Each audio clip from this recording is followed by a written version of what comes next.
Hey guys, it's Gio from GameTube64, and I'm going to be talking about the type of builds and how I want skill trees to be structured in Borderlands 3. So I'm going to be showing you guys stuff about Krieg. So if you're playing Krieg and you just start, you're not going to go into the left or right skill tree because they don't give you any immediate boost. Basically, all the Heckborn skill tree does is set you on fire and get you killed early on, and it's not viable. But the melee skill tree gives you health and melee damage. Like, this alone would probably help you kill enemies.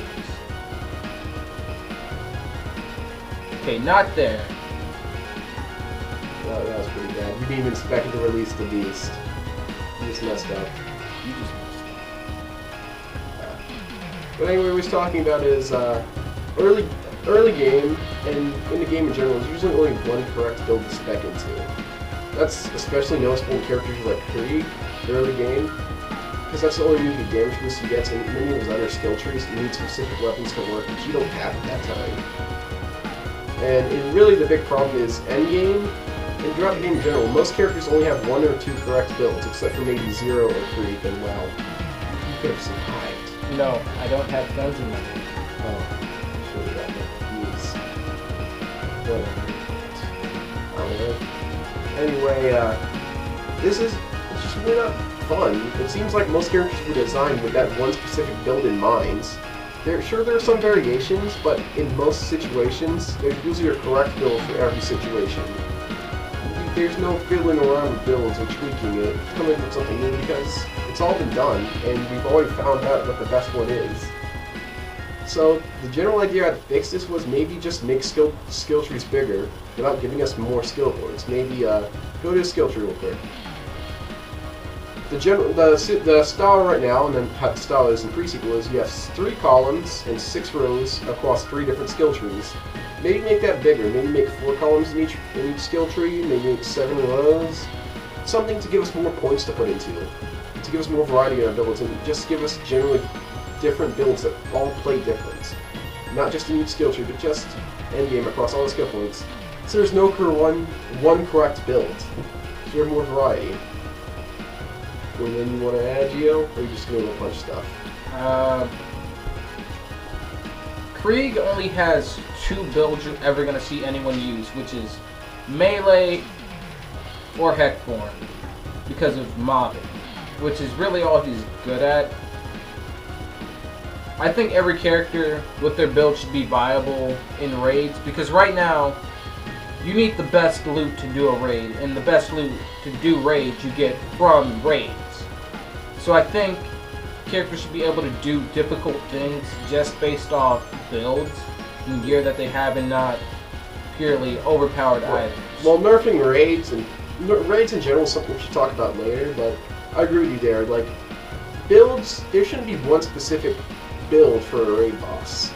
Like, builds should be useful in a variety of situations, like raiding and mobbing. You should have different builds for each, but you should have more variety in raid bosses, because if you fought a raid boss as I don't know, give me a raid boss, Gio.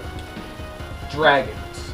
If you fought the dragons as, say, Salvador, there's one correct build you have in mind. It's the whole OP money shot build. That's really the only build you're ever using as Sal in raids.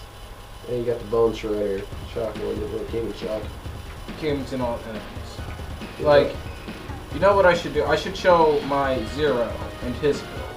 Yeah, Zero, I give Zero the exception. Zero has a lot of variety in his builds. I've seen a few different Zero builds. They're all pretty unique, but he's an exception. All other characters, across pre-sequel to and even the original game, there's just one correct build.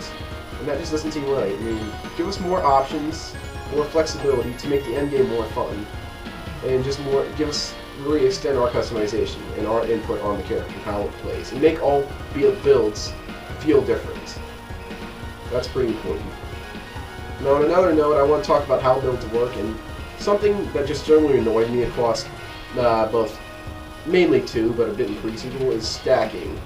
Stacking, especially in pre-sequel, has just become a major part of most of the characters' skill trees. Sometimes it works and it's fun, sometimes it's not fun. Especially if you play Gage. Gage happened to be the first character I picked, and it was just not fun using Anarchy. Stacking the way, like using Gage's Anarchy, for example.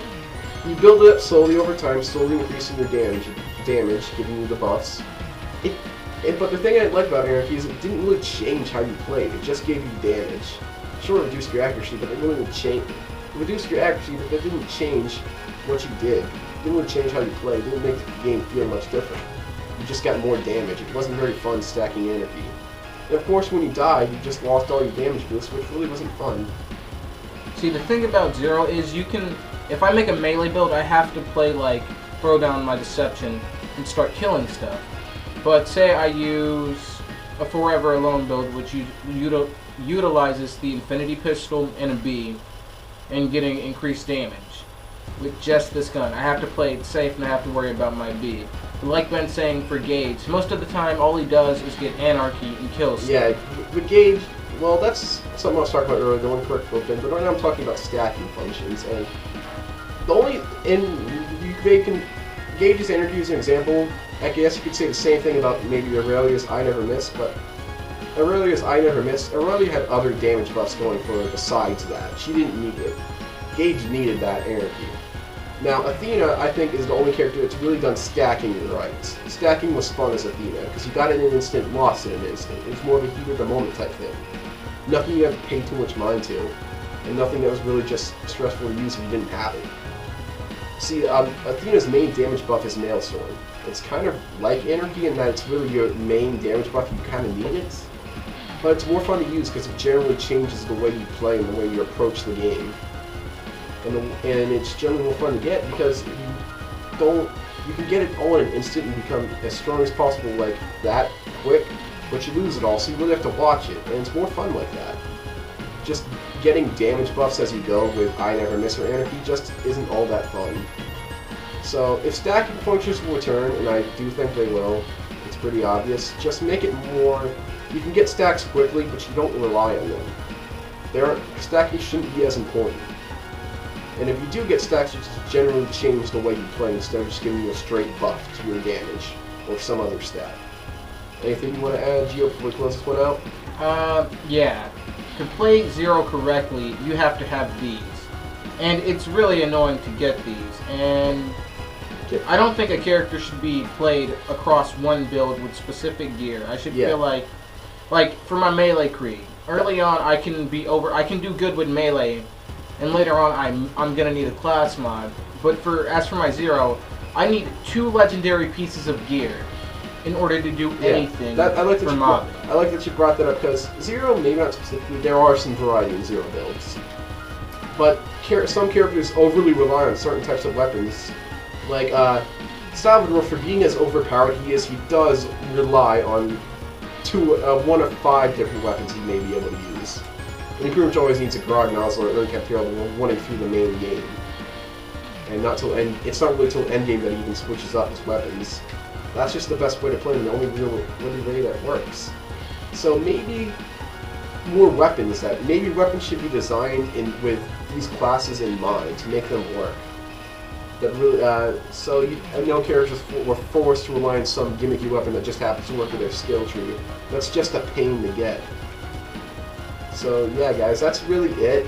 If you like this video, like it, and if you really want this idea maybe shared, then just share the video, create Gearbox or something, so we can get this, maybe they'll listen. Anyway, guys, subscribe. We'll see you in the next video. Peace out. I said peace out. I feel stupid.